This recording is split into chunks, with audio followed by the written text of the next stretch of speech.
Warning: the following reading contains subject matter that some listeners may find distressing. Listener discretion is advised.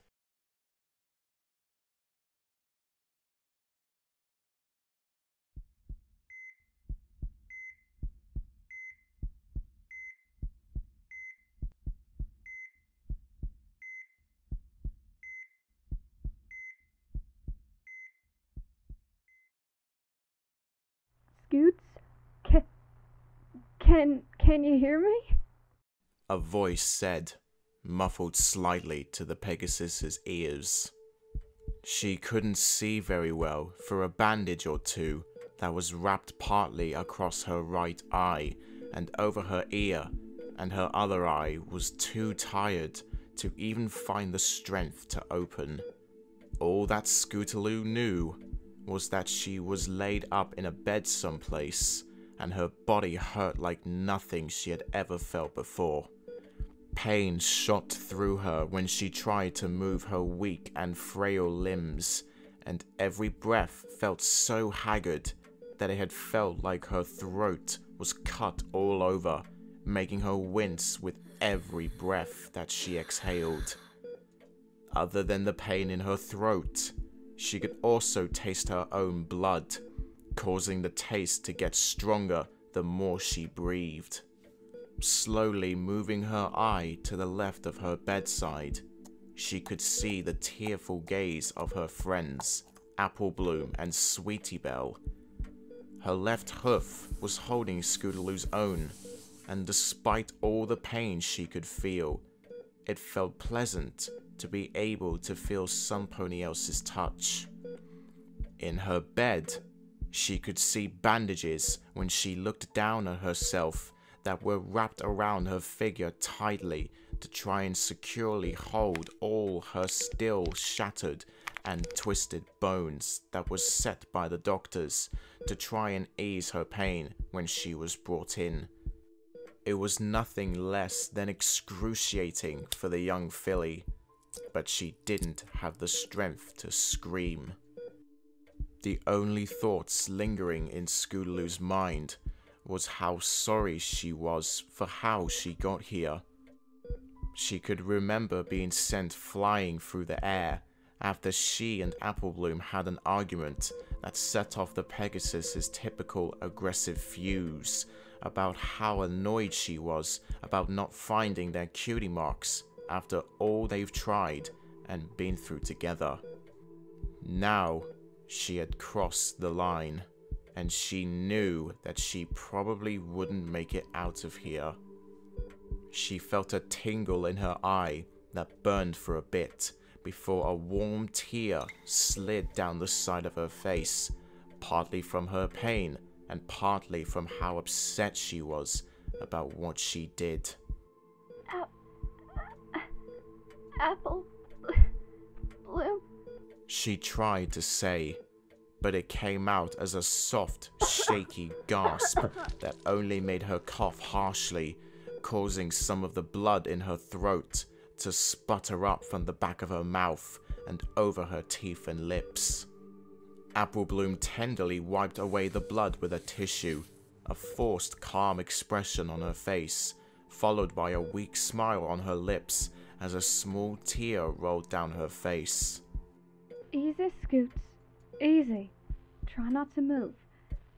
It's all right. We're here.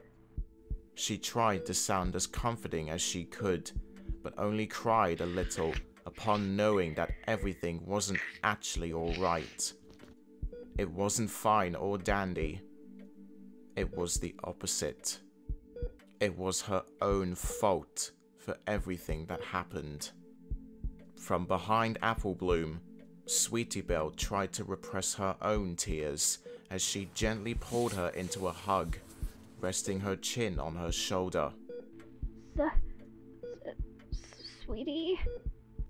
Scootaloo managed as she saw her friend's glistening green eyes stare back into her purple ones. Sweetie Belle smiled to her, letting out a small sniffle. Releasing Applebloom, she came beside her bed and gently and carefully laid a hoof onto her chest while she used the other to lovingly caress Scootaloo's ragged purple mane. Oh, Scootaloo! She choked back a sob at seeing her friend in her current state. Sweetie never did like seeing any of her friends, or any pony she cared about, hurt or upset. Can you hear me?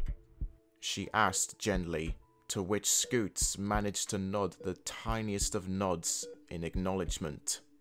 Why did you have to be so stupid? Why couldn't you just be not so stubborn for once? She cried, letting her tears fall free as she rested her head on top of Scootaloo's own, her chin buried into the top of her mane. From beneath the bandage that covered part of her eye, Scootaloo let a tear of her own slide free. She too hated seeing her friends upset. What hurt even worse was the fact that it was her who made them feel upset. As Sweetie's tears fell like small raindrops down her eyes and partially onto Scootaloo's face, she groaned as she managed, I'm sorry, guys. from her throat, loud enough that the two could hear her. She closed her eye and found some comfort from having her friends so close to her, as she saw what brought her here play through her mind.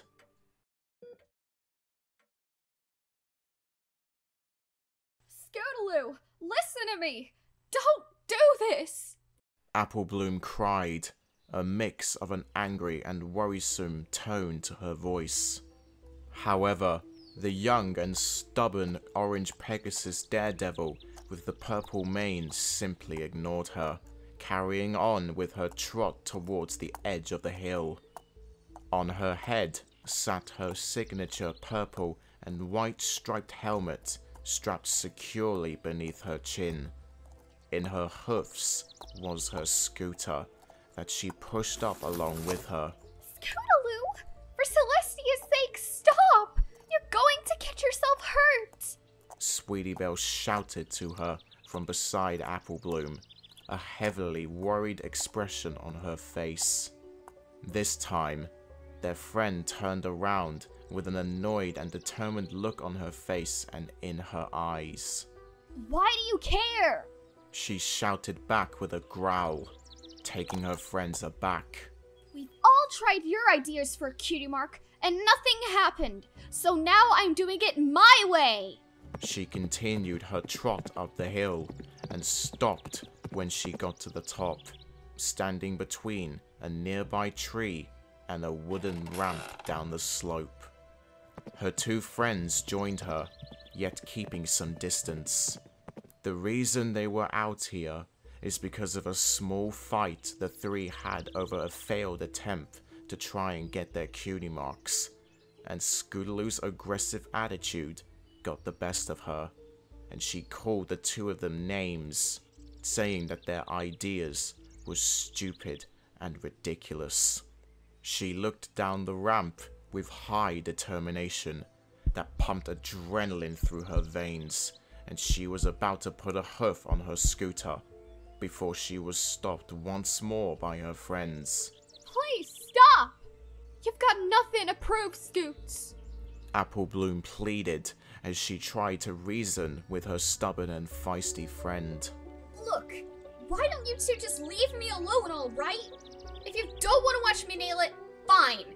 But don't try and stop me from doing what I know I have to do. She said before she placed her hoof on her scooter and let the wind blow through her mane that hung through her helmet before she lifted her over hoof and pushed herself down the steep, rickety ramp.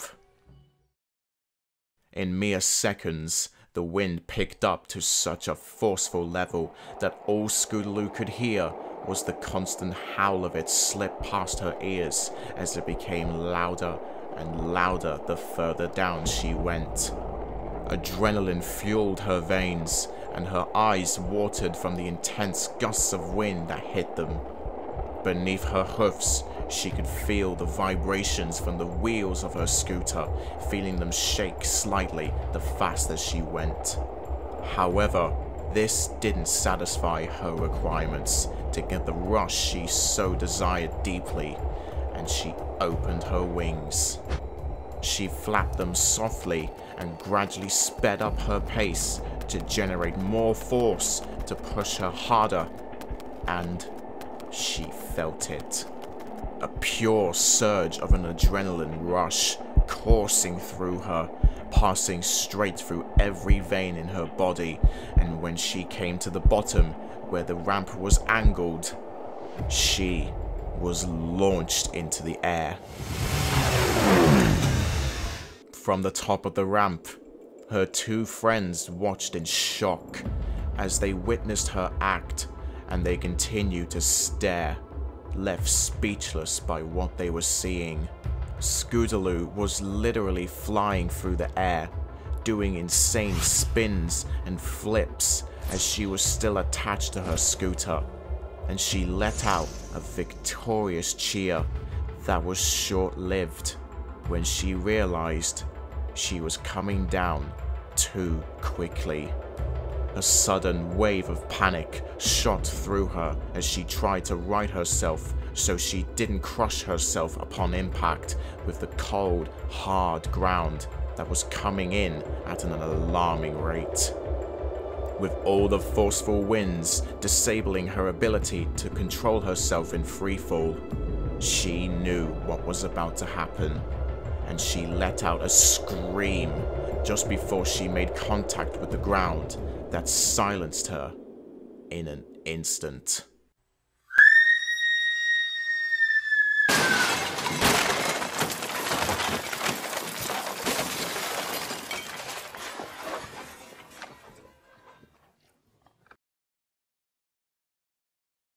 Doctor, how's the patient doing? A female voice was heard by Scootaloo's ears as she laid motionlessly in her bed. She couldn't see, but all she could do was hear, and the voices that she heard sounded highly sympathetic towards her. Not good, Redheart. She's pretty unstable and beat up pretty bad. The doctor replied to the nurse in a quiet tone. She's lost a lot of blood and I'm worried she won't make it through the night. Have her parents been told? What about her friends? Her parents? I don't know. As for her friends, one is waiting outside, and the other went to go get their sisters. He sighed. I've never felt so helpless before. For the first time, I don't know what to do. Scootaloo heard the nurse come closer to him. Hey, don't worry, Doc. Being a doctor is never easy, but we managed through it. I know it's heartbreaking to see a filly so hurt and so helpless and scared, but we'll save her. She said reassuringly, and Scoots could sense the smile on her face that reinforced her thoughts. I hope so, Redheart. I really do. Scootaloo felt him gently stroke her mane. I am so sorry, little filly. Hey kid, how you holding up? Rainbow Dash? Scootaloo's voice croaked as she cracked open her eye to stare at her idol, who looked back with a gentle smile.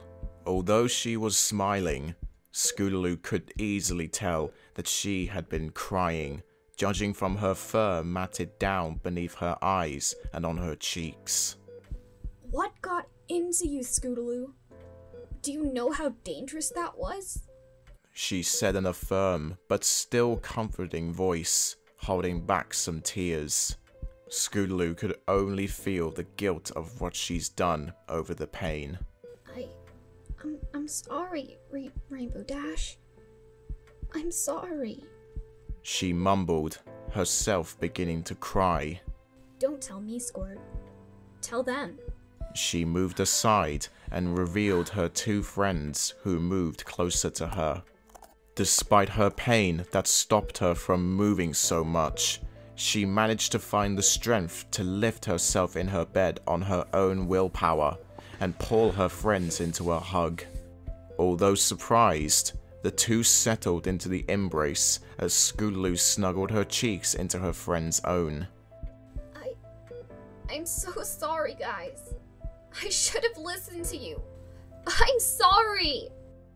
She wailed, holding them as close to her as she possibly could, despite the searing pain shooting through her hoofs, causing her to internally wince.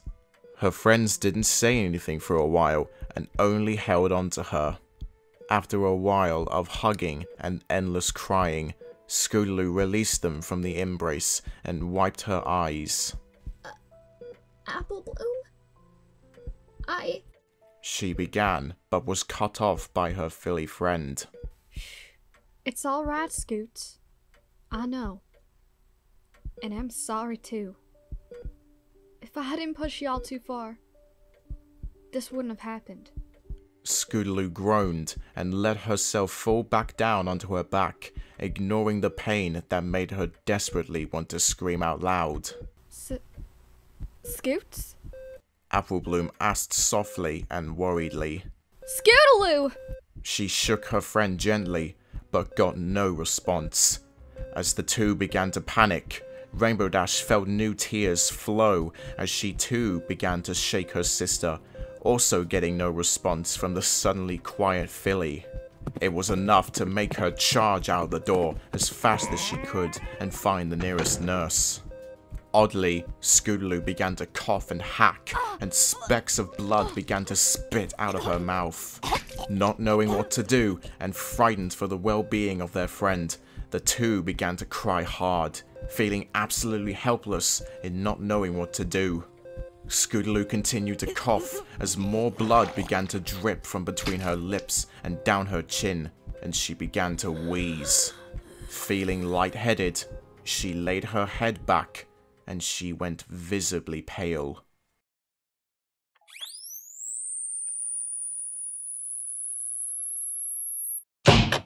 An excruciatingly painful zap passed through Scootaloo's body, and she opened her mouth to scream as air was allowed into her lungs, followed by the familiar taste of iron that collected in her mouth and nose, causing her to gag. Her ribs hurt, and she could feel her heart pounding heavily in her chest. She wanted to open her eyes to see what was happening and where she was, but couldn't find the strength to do so. All throughout her body, pain ravaged, and she couldn't feel any part of her body at all. Not even the slightest bit she could move from her stationary position. Although her hearing was still there, it was muffled, and it made it impossible for her to hear what was going on around her. She could hear voices that were talking in commanding and authoritative tones, but in the background of that, she could pick out what sounded like crying. She couldn't tell exactly who it was, but something in the back of her mind told her that it was one of her friends, but she couldn't be so sure about that. A heavy surge of pain passed through her chest again as she felt her heartbeat begin to slow, and she tightly clenched her teeth that was soon pulled back apart again before she could feel something thick and hollow and tasting like plastic through the metallic taste of blood being inserted down her throat, causing her to gag again. A choke escaped her before she could feel herself begin to slip into unconsciousness.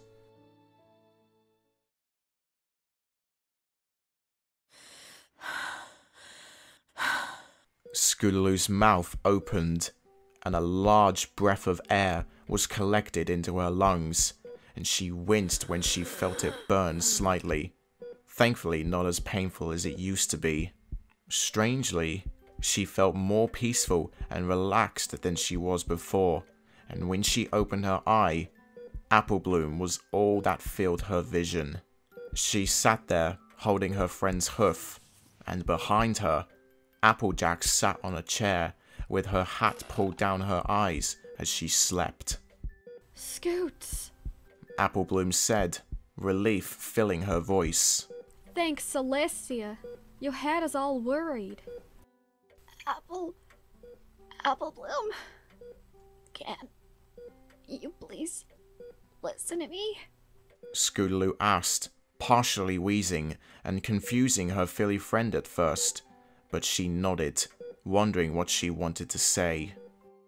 Applebloom, I just want to say that I'm so sorry for what I did. I should have listened to you and not gotten mad at you. Can you ever forgive me? Scootaloo wiped her eye, sniffling softly. Applebloom sniffled too. She placed her hoofs around her friend and pulled her into a hug. I already have, Scoots. Y'all are my friend, and I couldn't stay mad at you. Thanks, Applebloom. The two smiled as they held each other, glad that they could finally put this misery behind them and continue with their lives. And even though she nearly died, Scootaloo felt happy at being able to have another chance at life. Maybe now, she'll see this as a lesson to keep her anger in check and to be able to control herself when the need arises.